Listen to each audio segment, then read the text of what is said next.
We welcome you all to MDG Intro Talk. I'll hand over the control to Ria and we can start with it. Okay, so imagine it's Lockdown X.0 and you're sitting bored and hungry at home. You start dreaming of forbidden delights like cheesy pizzas, oozing chocolava cakes, and whatnot. So, what do you do then? Who do you turn to in this hour of need? Yes, I'm sure that the thought of food delivery apps like Swiggy, Uber Eats, and Zomato must have struck you. These apps are effortlessly simple. All you, the customer, has to do is click the order button and then kick back and relax. But have you ever thought about what goes on behind the scenes? What happens once you click on the order button? So, as you can see on your right, there's this complex ecosystem behind the app. Multiple handshakes happen once a customer places an order.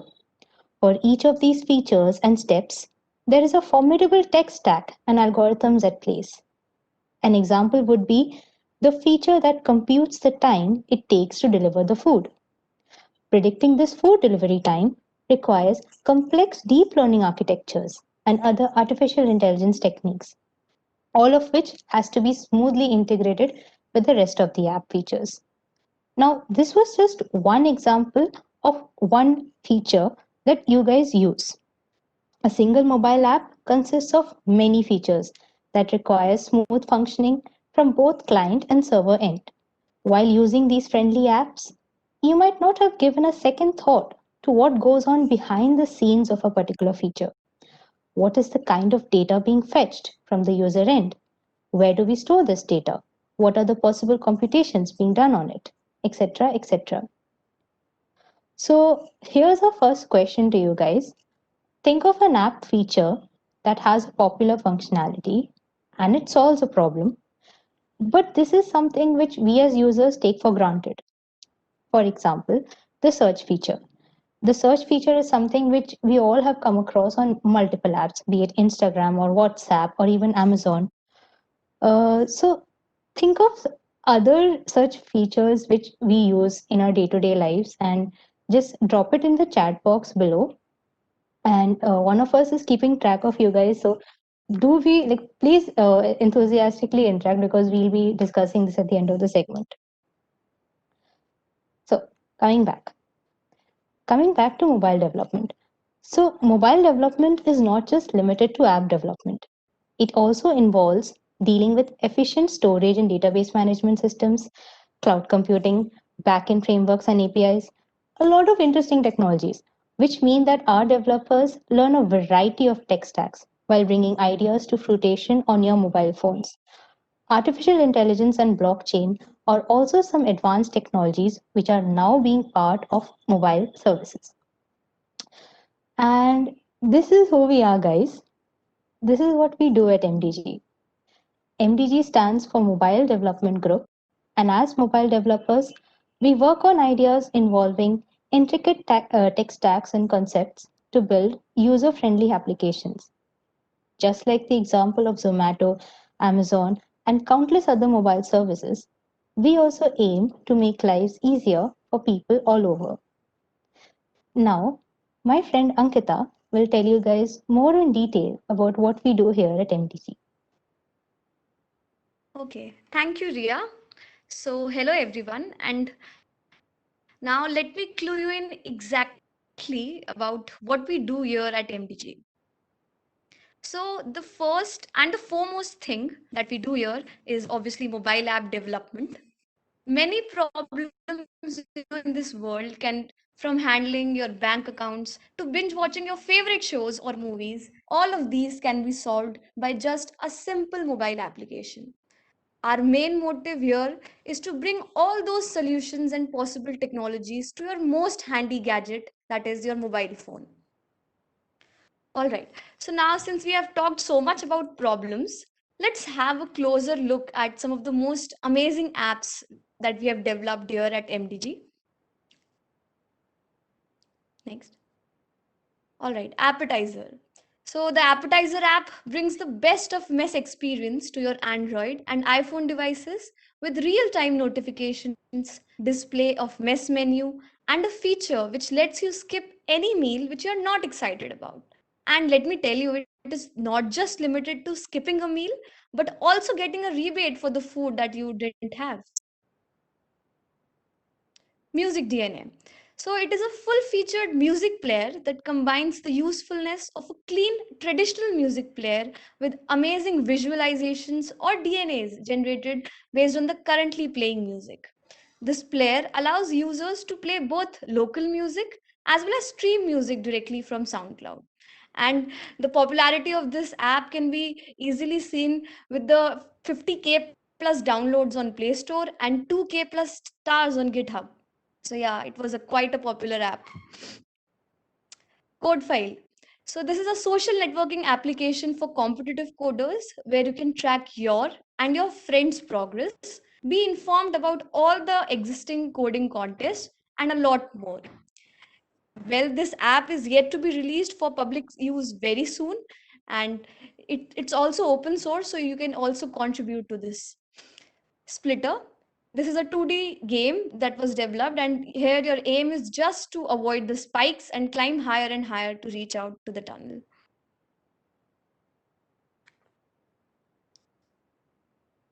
All right, so now let me introduce you to some new terms in app dev. The first one being a package. A package is basically a namespace that organizes a set of related classes and interfaces. So this definition for all the newcomers might be quite overwhelming. So conceptually, you can think of a package as being similar to a different folders that are placed on your computer. You might keep HTML pages in one folder, images in another folder, and scripts or applications in yet another folder.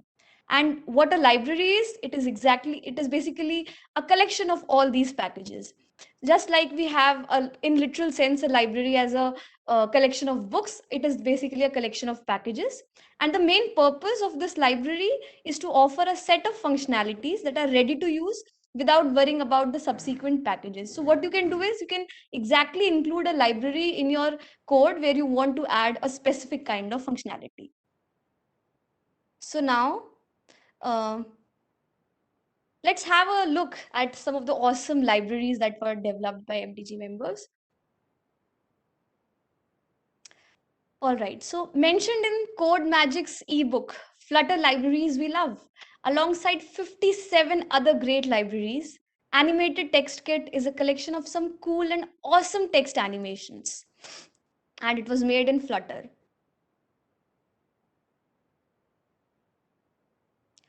Liquid pull to refresh. So you have some fun in refreshing a page with liquid pull to refresh. It is a beautiful refresh indicator library for Flutter. It was again mentioned in Code Magic's ebook.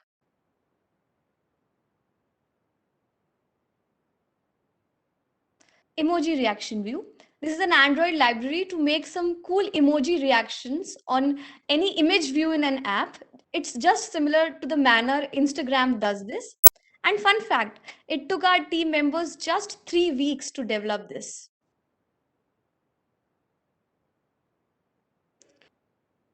Have you ever faced a problem in using graphs in Android app? So well, we have the GraphKit library for you.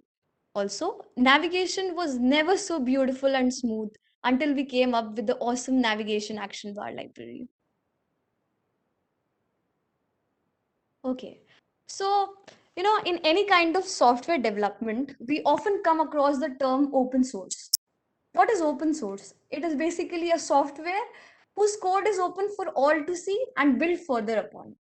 In order to promote the open source culture in IITR campus, last year we introduced Season of Code, popularly known as SOC. It is basically a 3-month long journey where you come up with an idea, you work on them, and then you see them released. So, what you need is just an idea and the perseverance to learn. As you can see, these were some of the cool Android apps that were developed last year in SOC 19. and these were also successfully published on Google Play Store as well. So these are some really cool and amazing ideas, guys. Do explore these. We'll be sharing the link to all of them. Not just apps, two of the Flutter libraries, Smooth Sort and Explosion View, they were also developed during SOC 19 in the 3-month long journey. This is the Slack invite for MDG open source workspace. We have some really cool and exciting projects for you guys to work upon. So if anyone wish to start contributing to open source, you can definitely come up and join this.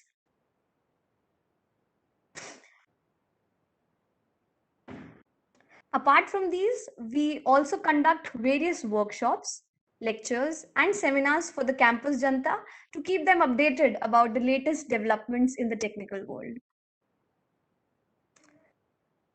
And we are not just confined to app development. Several of our members are also involved in various research activities and entrepreneurship ventures.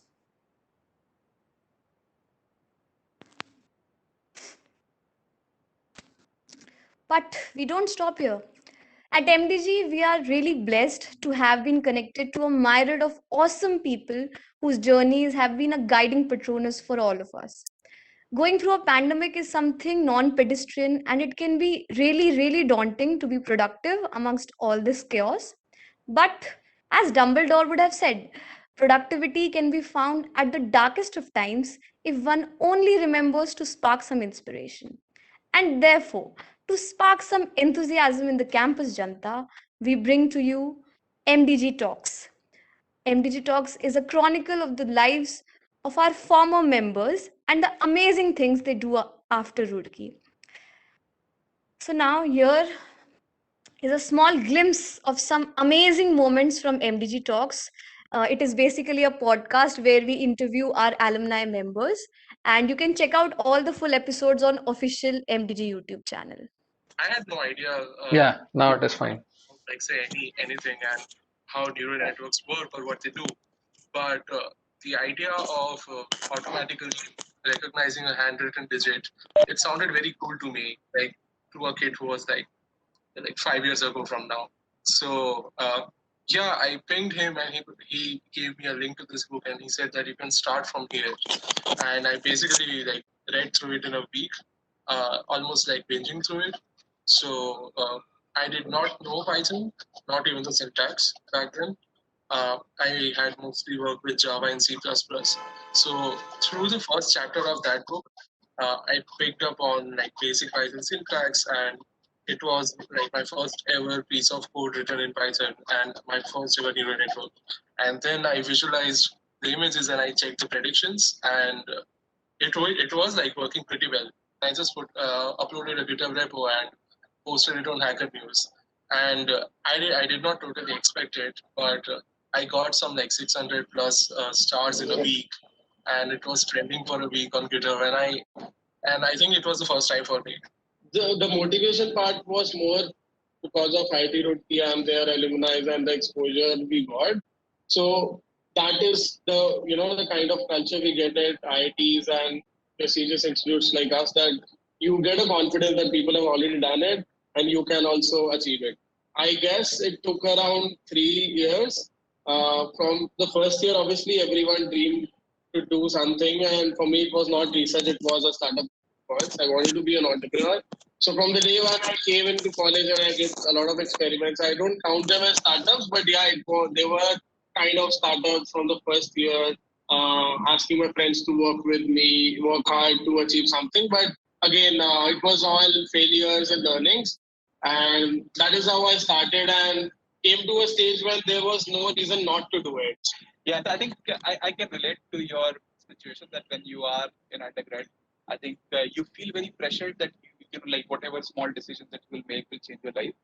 To some extent, it's true, but I would also say like my life is a good example that like life is very cumulative, right? I think like I was not a 9-pointer at IIT Roorkee, and I didn't start my PhD at Princeton, right? And it's okay to make mistakes. It's okay to not do your optimal at this point of time. But I think like you should think of life as a whole, right? I think like few years lost here and there doesn't count, right? So I don't take too much pressure that you have to make the best choice, best decisions right now. I think life is too big for that. So try to do your best. Try to try to figure out what's the best option for you, what's the best direction for you. But don't feel pressured about it. You can go anywhere in life, and you can afford to take risks. You can afford to fail, right? And this will go on with your life forever. So I think like I can give you an anecdotal example. So when I was working at Deloitte, I was very clear that I don't really want to continue working there, and I was clear that I want to do research. So I wrote to a professor at ISC and said like I want to work with you as a project assistant. And he said, okay, come and we have a standard test. You can give that test. If you qualify, then I'll take you.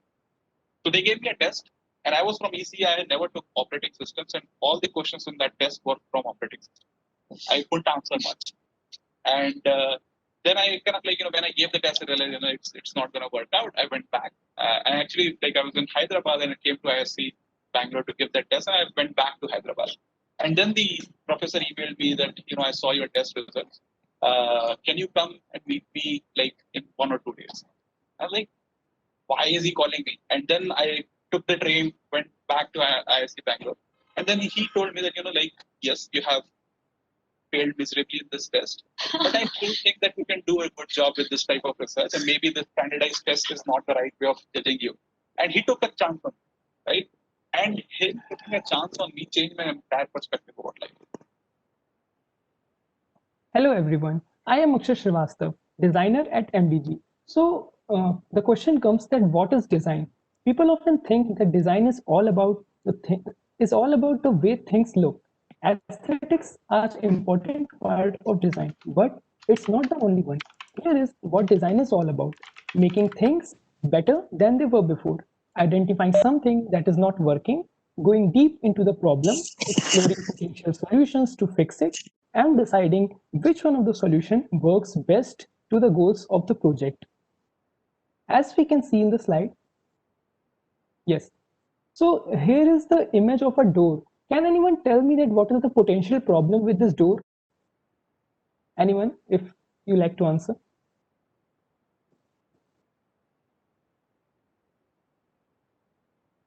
Okay. So I got a few responses from Aditya and Rohan. Maybe Rohan, I'll unmute you and you can have a talk.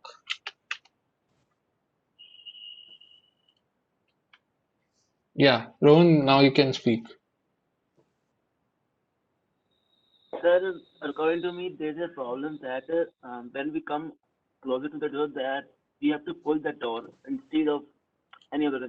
If we are holding any object or something else, it will be a tough task to pull the door or push. That will be a difficult task. So maybe that's a problem with this door. I think that. Yes. And if the door will be like just pushing that will be easy if we are holding something. That pushing will be definitely be an easier task than to pulling, and other alternatives can also be good. Okay. So it was somewhat correct. Here I can see in the chat, Saurabh Mangla has put that it does not give the idea about push and pull. So this is the right and perfect answer. By seeing the door, you literally cannot tell whether you have to push the door or to pull the door. And we often see this type of doors at restaurants or many other places, and we get it stuck. And we literally don't know whether we have to push the door or pull the door. So what is the problem? The problem is designer has did a very bad job. The thing is perfectly designed, the things should be very obvious. Like if you come to a door, you definitely know that whether it has to be pushed or pulled. You don't have to bring and you don't have to think about it. Okay, next. Okay, so let's talk about design thinking. What is design thinking and why most of the companies like Apple, Google, and Samsung are switching towards the design thinking approach? So design thinking is an iterative process in which we seek to understand the user and redefine problems in an attempt to identify alternative solutions. At the same time, design thinking provides a solution-based approach in solving problems. It is the way of thinking and working as well as a collection of hand-on methods. As we can see in the image here, the different processes of design thinking are listed, like empathize, define, ideate, prototype, and test. So what happens initially when we are working on a product, we empathize with our users, define our users' needs, their problems, and our insights. Then we ideate by challenging our assumptions and creating ideas for innovative solutions. Then we move on to prototype to start creating the solution, and then we test our solutions and the prototype. And once the prototype passes the test and solves our usability issues, we put forward the whole design to the dev team, and they can start working on the development. Next. Okay, so MDG into design.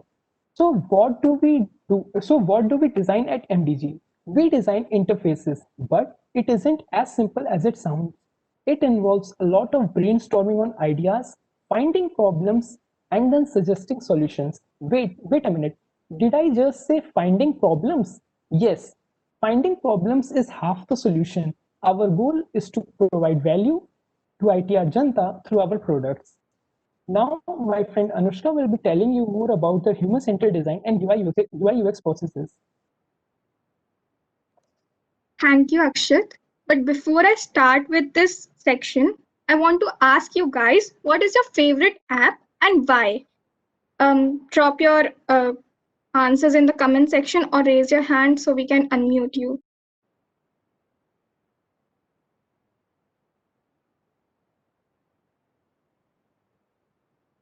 Okay, so I can see Chaitanya saying Quora and Aditya saying Pasti.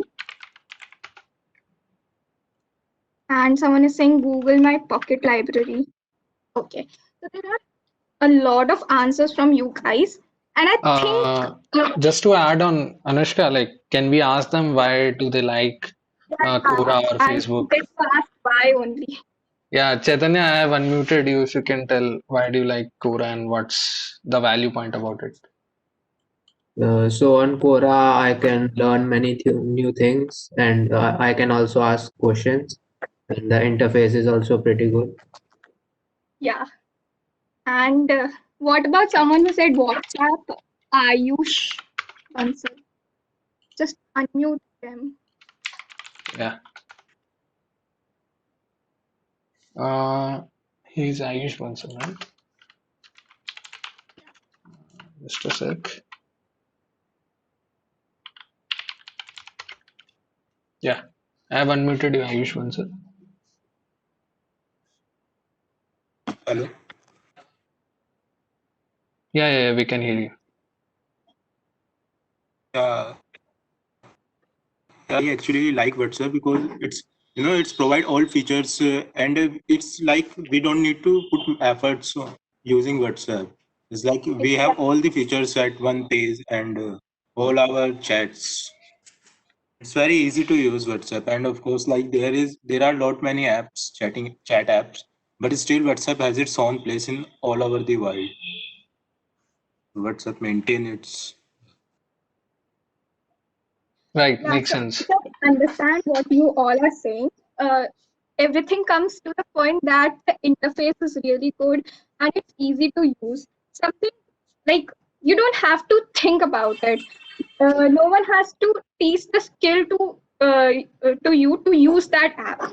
This comes under human-centered design, something that operates on all our mobile applications today. So what happens in human-centered design? It is called human-centered because we are thinking about the humans or the users and thinking and designing to serve the goals and purposes that will suit them. So we applied these principles at MDG also. We want to, this happens in an iterative process. We first observe the problems that people are facing, the issues that are present right now in the society in general. Then after that, we think about ideas, how we can solve that process. And then we prototype or make a sample of the solution and test it. Many times these tests might go wrong. So we go around the same circle and improvise until the point we make something that actually works. Next slide. So UI UX design. This is some design jargon. So UI stands for user interface and UX stands for user experience. I'll explain these terms to you through a project that we did in MDG.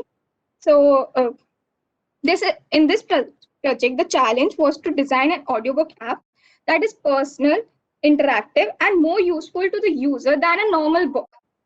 So identifying the problems with existing audiobook apps and thinking about how to solve them is what user experience is all about.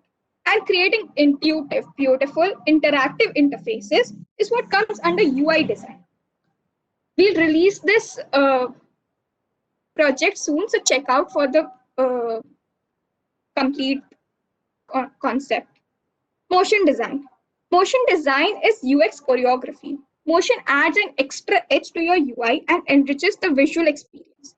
We're developing a motion and 3D culture at MDG too. Now, Prakhar will guide you through the last section of our talk.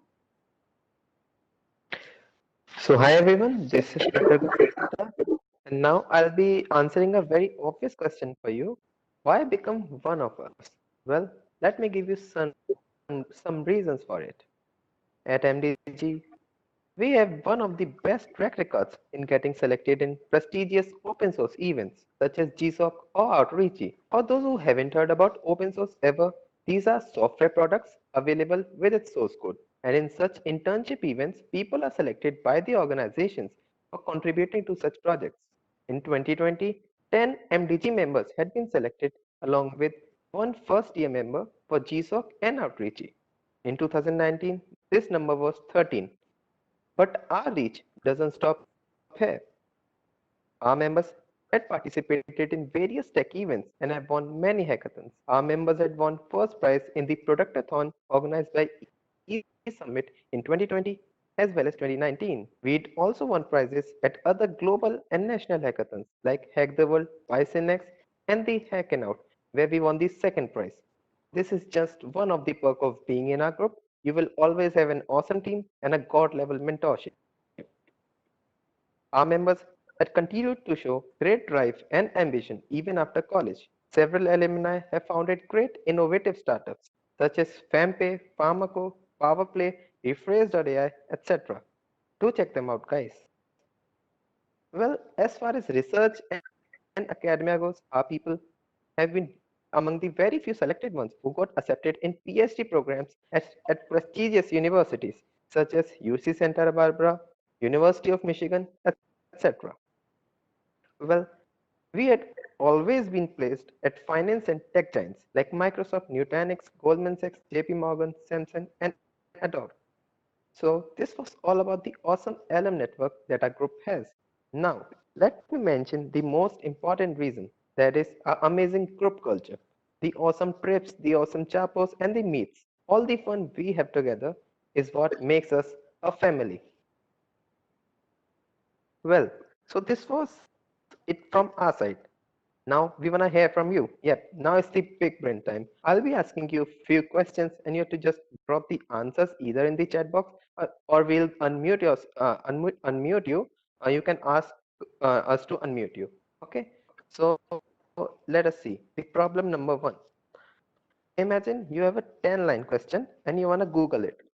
Do we have a TechSmart approach to this task rather than typing it all out to Google?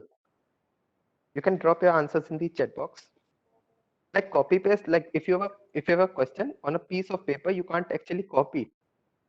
Where will you copy it? Yeah, so I can see a few answers. Like somebody has written Google Lens. So what is Google Lens? Google Lens is actually recognizing the text. So which is the text recognition. It can do many other types of all types of recognition, like image recognition also. Yeah. So this is what the answer is. Ayush is noting down the names of the people who are answering the correct ones. Yeah. So what the correct answer is, as I said, is the Google Lens, and the image recognition feature in there can pick up the text and much more. Now we'll move to the question number 2. assume you are not at your home. Some bad guys break into your house. You have a camera on your main door, but obviously you will check it after the incident. What simple tech can be applied here to mitigate this problem? Here also you can drop your answers in either in the chat box, or you can ask us to unmute yourself. Let's just ask a few person to talk about this problem. So I'm unmuting Nishant R. Just a sec.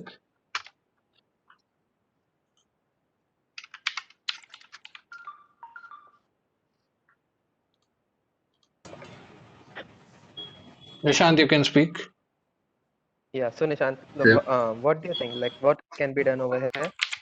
I mean, you can fix a CCTV camera and then stream Yeah. the video from the camera to your phone.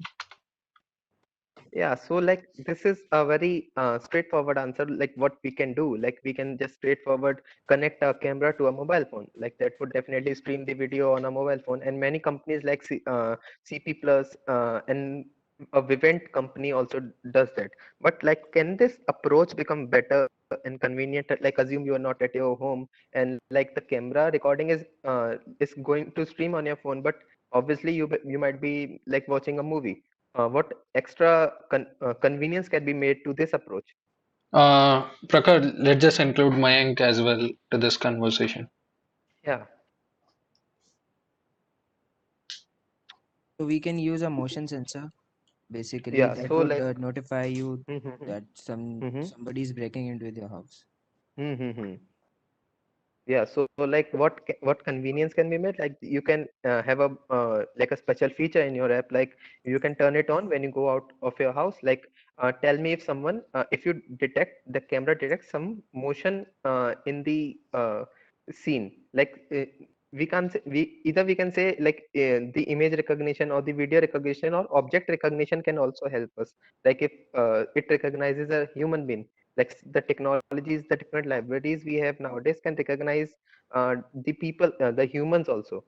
So like from the photograph. So this can also be a very good way, like setting an alarm. Somebody said like something sort of an alarm can also work. So that is also like close to a correct answer. Thank you, Mayank. Thank you, Nishant, for telling us the answers.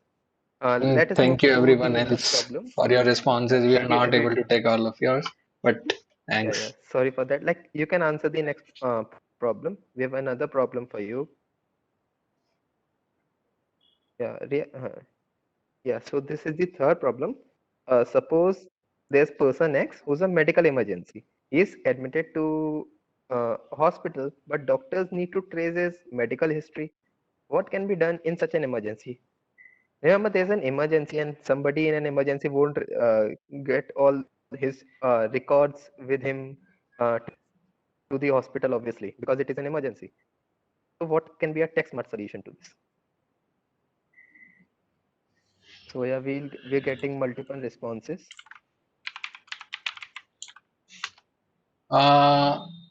Sartha Gupta, can you explain about your solution? Like how can you like solve this problem using Internet of Things?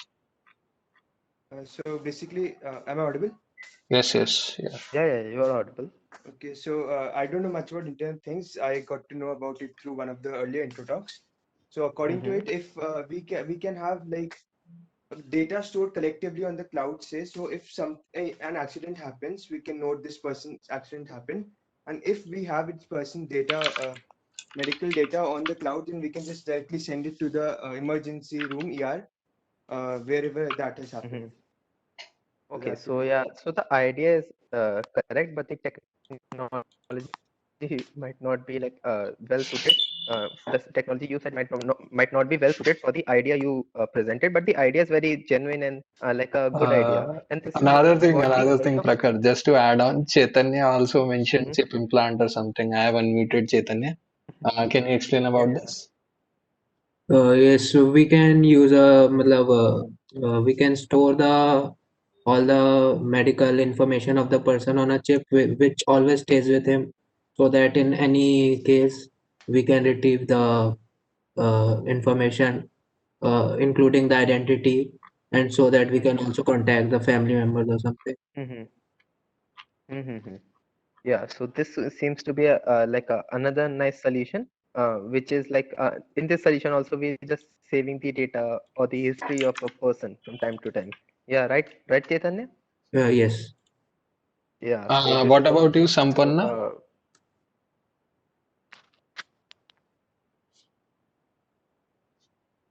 Sampanna Modi, I have unmuted you. You can answer yeah, you can if you are available. if you're not comfortable in English, you can answer in Hindi also.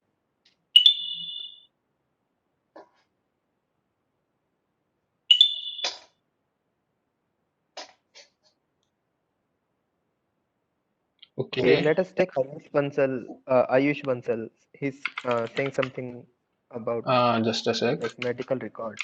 Yeah.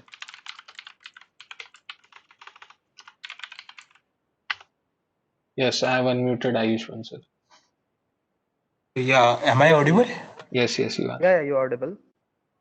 Yeah, so we can install an AI feature that actually keeps record of all of his medical history and medicines and other stuff all about him, so that in the case of emergency, we can actually take out information directly from the AI. Of course, with a better interface, what we say, we can get all the information quickly from that app. Am I audible now? Yeah, Yes, you you're are. audible. You Sampanna. are. By the way, can you tell your name? Yes, I am Sampanna. Okay. Makes sense. Yeah. So we can make an app where the person can keep all his emergency contacts and medical history from time to time. And most people keep locks on their phone. Of such emergency, the people don't know the password. So this app can overcome the password protection of the phone. Like it will have an icon on the lock screen itself, and to open it, you won't need to type the password of the phone. Okay, so like it is something like when you have a class on your team, then if you lock your phone, then also the team screen comes on your phone, something like that.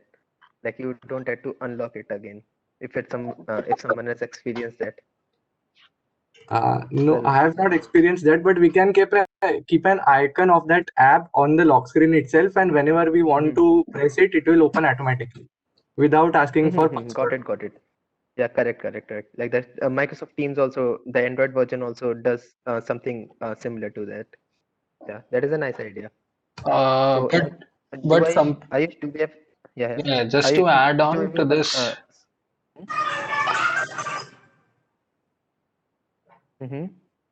just to add on, like Sampan, like, can you explain like what was the actual problem? Because let's say in case of let's say you like, someone had an accident, and at that time he was just shifted to some emergency in some random hospital, and let's say the person has some disease in the history, which will be severe in case you had an operation.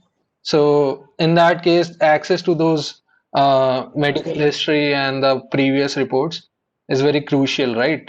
So in that case, like there should be some way, like there should be something in the traditional system which you can change, or like I'm not sure if you can tell about that too. No, what I was thinking that the person can put his medical history from time, update his medical history from time to time in that app itself.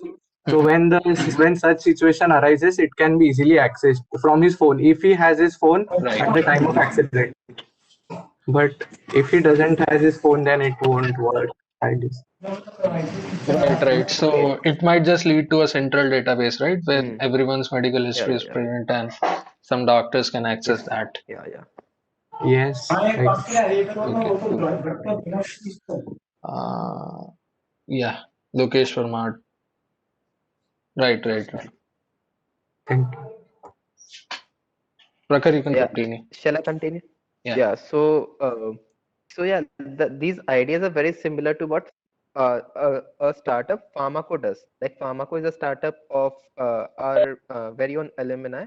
Um, so like this also does the same. It has a central medical history storage system where you can like save the medical history from time to time. like what can be the improvisation to this can is like what can be a extra use case of this, like when a patient is transferred from one hospital to another, like that file can also be transferred like from one hospital to another, like what the treatment has been in the one hospital, and what extra has to be done in the other hospital. These are the different extra innovations that can also be done if such ideas are bring to reality through a mobile app. Okay, so yeah, we can get to the next slide now, Priya. So yeah, well, we have another challenge for you. As we did in the last section, you can either speak up or you can tell us the answers in the chat box. Okay, so yeah, you can name as many as possible. We're noting down the names. If it is possible, you can name as many as you can in a single comment, so that we can note how many people are, how many names do one person know. That would be very efficient for us to track your names. Try to name as many as you can in a single comment. Like if somebody can name all the logos in a single line, in a single comment. Ayush, you're tracking the names now? I guess Ankita is tracking the names. Yeah, I'm doing that. Okay. Yeah. Thanks, Ankita, for that. Yeah. If you find like somebody has told many correct answers, you can ask to unmute them. Ankita? Yeah, so the first maximum answers were given by Harsh Kumar. You can unmute yourself. Then Jyoti Ayush? Krishan and Yeah. Lokendra Parmar. Yeah, Ayush, you can unmute the first name. Am I audible? Harsh? Yeah. Yeah, Harsh, you're audible. Yes, yeah, Harsh. Let us start from the first one. JavaScript, then Java, then Python. Harsh, you're not audible now. Hello. Yeah. Now it's fine. You can speak. Yeah, it's JavaScript. Starts with Harsh, can you like put your mic closer to your mouth? Hello. Yeah, now it is fine. Yeah, better. Yeah, so starting from the top left, it's JavaScript, then Java, Mm-hmm. then Python, then this Mm-hmm. V, I don't know this V, and then this GitHub, and I don't know, and then the HTML, Docker, React, and TensorFlow. Mm-hmm. No problem. Like you can tell us as many as you can. So HTML, Docker, React.js, Mm-hmm. and TensorFlow. Okay, so can anybody tell me what is the logo like at the top right, the most top right one? Lokendra, Jyoti, anyone can. Yeah, look into the you can unmute yourself. Yeah, Jyoti Krishnan has unmuted. Yeah. Hello? Yeah, Jyoti. Yeah, I don't know about the top right. I don't know. Yeah. It's no problem. You can tell us, like, do you know the bottom left one? Yeah, Firebase. Yeah, like what is Firebase? Can you like describe it in a sentence? Like what Firebase is about? Like I think in a very brief info. Yeah. it maintains databases. Okay, yeah. It is one of the feature like the Firebase can do. Like it also has real-time database and a Firestore database. Yeah, that is real nice. Yeah, so let me tell you the answers. Shall I tell the answers or should we get more responses now? Yeah, let's tell the answers. Okay, Yeah, anyone so who wants to answer for the last one which is left. Okay, now we have shown the the answers are now answers. there. Okay. Sorry, guys. Second is Java. That's okay. Okay, yeah, a funny workshop. The first is JavaScript, second is Java, third is Python, fourth is Vue.js, fifth is GitHub, the sixth is PyTorch. Okay, it is a library. Okay, the next is Firebase, HTML, Docker, React, and the last is TensorFlow. Like many of you told us like big number of correct answers. We noted down the names. Don't worry, and there will be you'll be featured somewhere with us. Like you'll be getting something. Don't worry. We will do something for you. Yeah, that's You for you sure. do something over here. Yeah, we're noting down the names. Yeah, Yeah, so Ria, you can continue now with the next slide. yeah. Okay, guys, so we had already left one question before. We had asked you about the feature taken for granted. And in the comment section of, I found two people have answered. One is Bill Gates. So he has written assistant, and Vardhan Jain, he has written Google Lens. So do you think these are the features which we can commonly find in all the apps? I mean, these are just specific apps, right? So anyone who wants to answer for this question, just like we have given you an example of the search feature. Also, guys, while answering Prakhar's questions, you might have realized that like the focus was all on the features. Like for example, in the first question, object detection and image detection. That's a feature. So when we say feature, we mean that we don't mean the entire app. We mean a small feature which can be used in multiple use cases, just like the search feature as well. So you guys can try it out now. We'll take your answers now. Any feature which comes to your mind, something very simple, very common. Okay, so Rajat Jaiswal has answered stories. Okay, so would you like to throw some light? Do you know anything about how they are, made or integrated? Any idea? Ayush, you can unmute him maybe. Rajat. Can you repeat once again? Rajat Jaiswal. Rajat Jaiswal, right? Just bring that slide once of the Yeah, search bar one. This sixth slide. this this question, guys, which I had asked you, the first question, a feature which we take for granted, a common feature, anything that we use in our apps. Hello. Yes.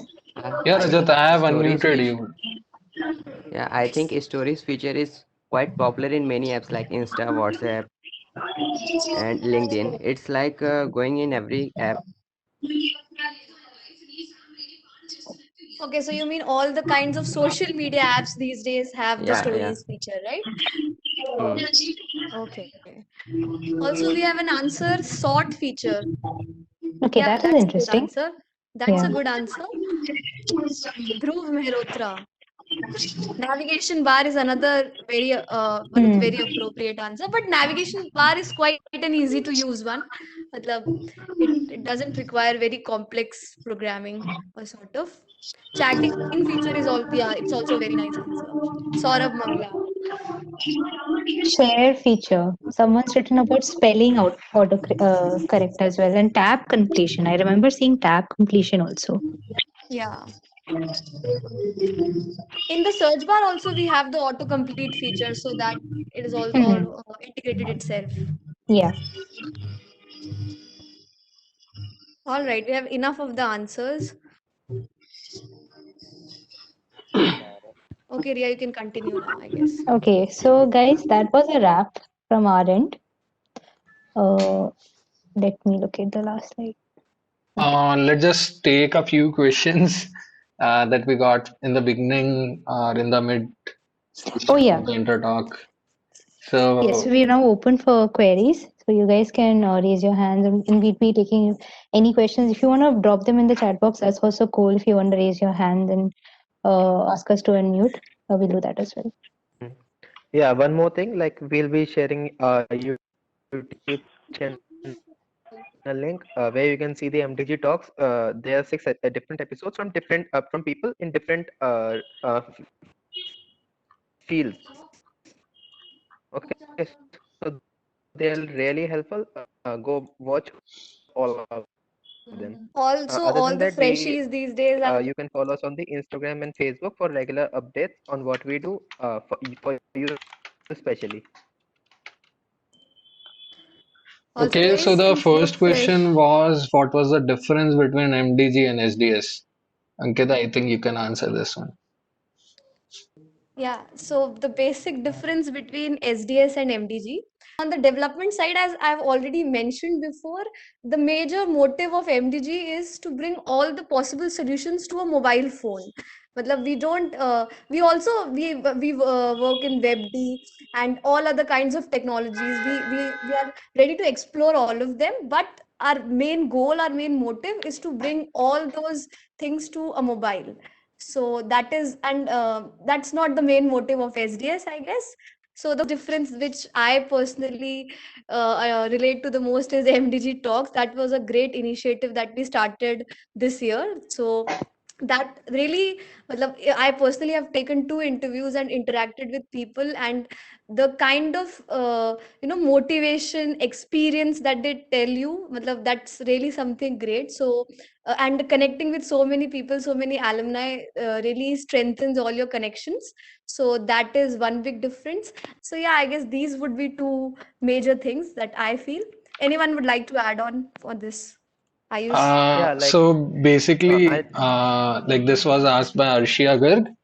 Arshia, like I just want to tell you, like if there is a need of any mobile app in our institute or anywhere, like the person will definitely reach to us. So SDS basically deals with all those software related problems, which will be mostly be around web applications or like desktop applications. But we are primarily deals with mobile apps, but we are not restricted to that. We are still like our most people are involved in deep learning, machine learning, maybe some other fields, research work. That's all. Like mobile development is a base where you can present your ideas and like make available user app or something like that. So yeah, Prakhar, you can add on to this one. Yeah, so like what I was saying, like mobile app isn't restricted by any boundary. Like you can, it isn't about technology. Like you can bring any technology to a mobile phone. You can bring any technology, and that is what the prime aim of MDG is, like making life easier through a mobile app. And you can actually deploy any latest technology into a mobile phone, and you can actually see it live in the today's generation. Like there's so many mobile apps coming from day to day, and with such awesome features. So it isn't restricted in any way in sense of technology you may like to know or learn, but it is just like we bring ideas to reality on a mobile phone, which is like a very handy device, which is with each one of us now. And like trust me, like these days, every company, every startup is moving towards a mobile app from the web platform. So like the first priority of every company, every startup is to develop a mobile app for their idea. Then they will shift to web application or some website or something like that.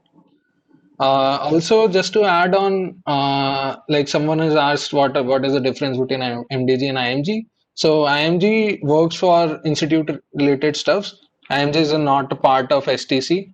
It's completely an individual groups that directly comes under the institute.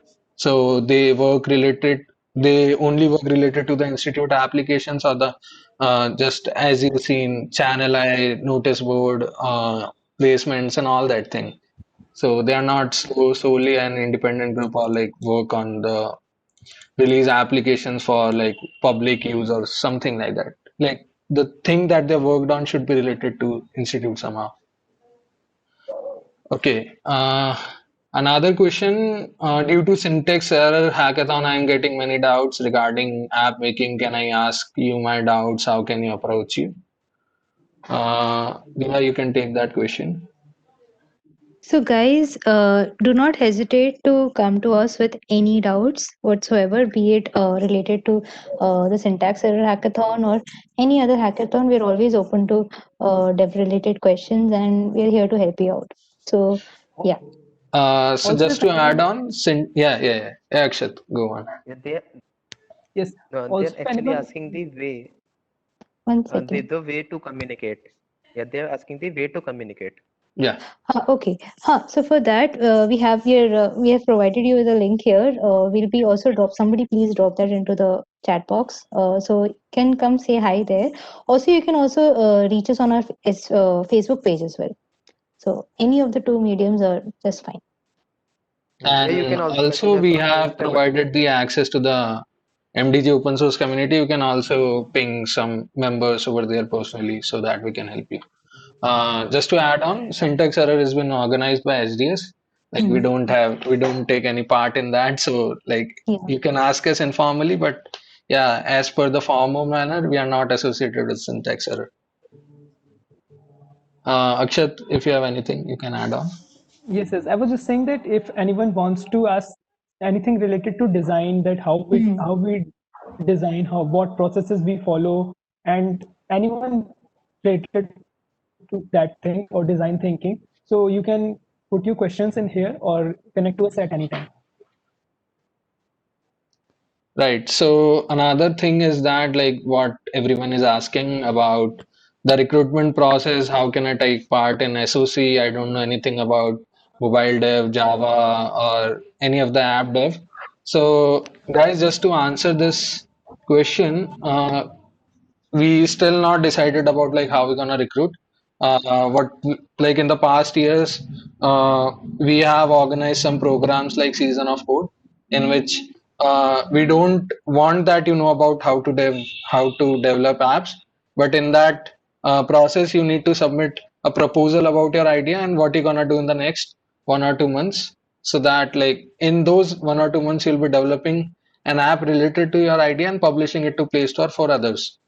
So this was a first program. Second program was about Droidverse, where we give you 3 or 4 app development ideas, and you have to develop an app in the span of a 1 month or 1.5 month, and after that we'll evaluate your app and invite you to our interviews. But this time, due to lockdown, we still not plan to like make it available for you. We are still thinking like how to improvise on that, and like before organizing any of these interview related stuff, we'll just like organize a few workshops so that we can give you some idea about how to make mobile apps and like what exactly is mobile development. So like once you get some idea about mobile dev and like different frameworks related to it, then only we'll organize these type of programs for these interviews and selections. Yeah. I hope Okay, that answers someone, your question. Saurabh Mangla has asked that is there a separate portion for design? So it's not like that we have a separate portion for design. We all work together and we all work in sync in MDG. Just the thing is that we have different teams, like we have the development team and the design team. Design team works on the complete designing process, and what we design then it is carried to the development team, and they work on coding and all the dev related stuff. Then it's not like that we are working separately, we work in sync. The developers also take part in discussions and how we design, and designers also remain touch in developers, that if they are facing any issue, we just remain connected at each and every time. So it's not like we are separate, we work in sync. Right. Thank you, Akshat, about that. I guess this recruitment related question has been cleared. Like another question is about appetizer. I think Ritik, you can answer why they are not able to register, and yeah, other institute related problems if you have. Ritik, I'm unmuting you. Okay. Hello. Yes, Ritik, you are unmuted. Okay. So this year, due to lockdown, we have not yet got the data related to the newcomers and stuff. So until things go and get to normal and we are able to return to campus, appetizer is not functional right now. Maybe existing students can log in into the app because that app is live, but I don't think so until unless things get to normal. New user IDs will be created or stuff. Right. Just to add on to this one, like appetizer is only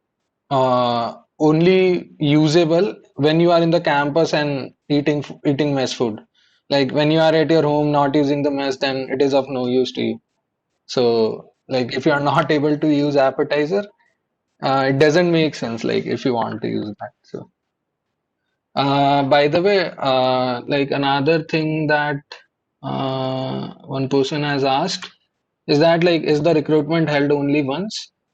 So the answer to this question is we generally do recruitments only once a year, but let's say if a person or a group or a like 2-3 person have interest in mobile dev and they have done significantly progress into this field and they are really motivated to join MDG, then we also do invitation based interviews for the recruitment, I guess. After we are done with the, let's say, the official recruitment part, because we come under STC and we are like all the groups under STC are required to do the recruitments only once when we get permission from them, if that answers the question. Yeah, the recruitment is open for all year. Like we like last time we recruited a person from MTech as well. So yeah.